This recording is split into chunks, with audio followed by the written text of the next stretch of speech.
I'm Vanessa Perdomo, and this is Bloomberg Quicktake.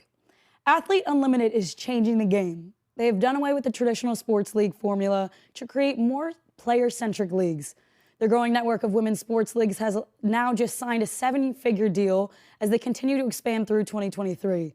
We're joined now by CEO and co-founder John Petrikoff. John, thanks for joining me. Thanks very much for having me.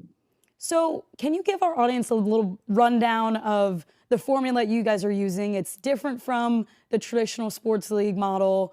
And can you explain what it is and how it's different? Sure. So Athletes Unlimited is a network of professional women's sports leagues. We run the only pro sports league for softball players, for volleyball players and lacrosse players in the United States. And we run a professional basketball league that will be starting in January of this year. And our model is very unique. Each league takes place over the course of 5 weeks in one city. We invite the best players in the world to join us in each of those leagues, and they compete in a new format of the sport. And it's been going incredibly well. We started in 2020. 2021 was incredibly successful. In 2022, we're going to be running 4 leagues. And tell me, why women's sports and why those sports exactly? You said you started with softball, volleyball, lacrosse. And what is it about those sports particularly that you were like, we want to start with these, and why women's sports? Back in 2018, I identified the opportunity in professional women's sports. I believe there's a huge opportunity. It's one of the fastest growing areas in the entire sports sector. And what we noticed was those sports in particular, starting with softball. There have been over 1,500 college games a year on ESPN. Volleyball is the largest team sport in the United States for girls. 900 million people play the sport around the world. So these are big sports that haven't had professional level platforms that they deserve. And so for both the demand from athletes, but also from fans, we really thought there was a big market opportunity, and that's what we've been out to help build.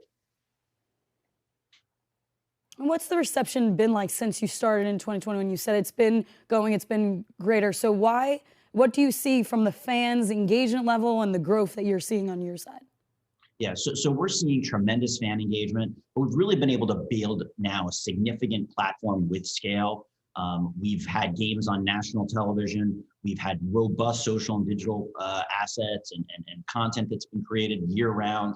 And the athletes themselves, we're now working with over 200 professional athletes. So there's a lot of scale to what we've now built, a lot of demand from fans. And now partners are stepping in a big way. And I think they're identifying and seeing the opportunity. We've been really lucky from the start to have great relationships with big advertisers and big marketing partners like Geico and Guaranteed Rate, and Nike and Gatorade. And now this week, we announced the addition of Aspiration, who's coming on board for our largest partnership to date. I think it just signals that the market and marketers and companies are realizing that there's a big opportunity in professional women's sports. You said big opportunity. So what do you think is the biggest misconception when it comes to women's sports and growing leagues successfully? Yeah, I think there are 2 things. I mean, one is for new properties, we have built our entire philosophy in our property around connecting with individual athletes. And I think that what we realize is fans of the future and fans of today are looking into, and younger fans are looking into, connections with individual athletes. I think we've really built that in an incredibly powerful way. We've partnered with the athletes at all levels of the organization, and we're seeing fans respond to that. And we're now seeing brand partners respond to that as well. They realize that in partnering with Athletes Unlimited, getting involved in women's sports, they can not only have the ability to connect with us as a league, but also with these individual athletes. And these individual athletes have powerful connections with fans that I think far surpass some of their male counterparts. And so I think that's what people are realizing. That's what brands are realizing. And the audience is there. The audience is growing. And the power of the athletes is really what brands are looking to connect with. For sure. And so let's talk about that, brands. You said you just signed your deal with Aspiration. Can you tell us a little bit more about what that partnership is going to entail and why you specifically chose them? Obviously, you said this is your biggest deal yet, so that's exciting, growing business. But what about them specifically are you looking to accomplish? Yeah, so there are really 2 things. So Aspiration came on board with us in a fairly small way back in 2020. They continued that in 2021 around our softball league. And together we had a great partnership. But what happened this fall, they approached us with the idea of really significantly growing our relationship. They saw what Athletes Unlimited was. They saw what it was about. They saw what our growth trajectory was. And they're an incredibly interesting partner for us. They're a financial institution. They're a neobank. They're offering consumers great ways to both save and invest and spend, but also while doing good for the environment. And really for those customers who have a commitment to sustainability, Aspiration is really a financial institution of choice. For us, that was an incredible alignment with what we care about as an organization, what our fans care about, what our athletes care about. And so together, we made this commitment for Athletes Unlimited to operate the first carbon neutral network of leagues in the United States. It's a huge effort, a huge undertaking, and we really couldn't have done that and couldn't be making that commitment without the partnership of Aspiration. And looking forward, this league is player centric. That's your model.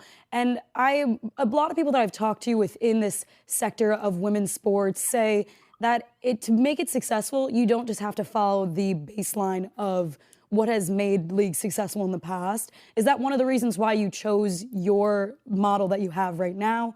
Or did you see that women's sports is its own entity and should be treated as such?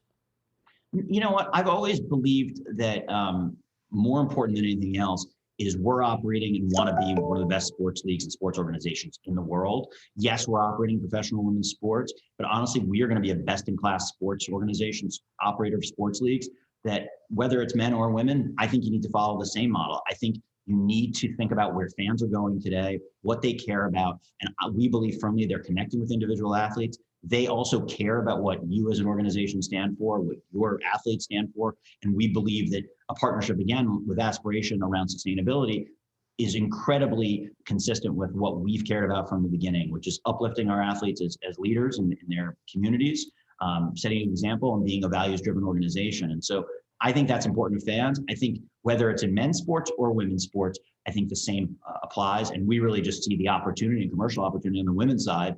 And that's why we're doing what we're doing. Absolutely. John, thanks so much for joining us. We really appreciate it.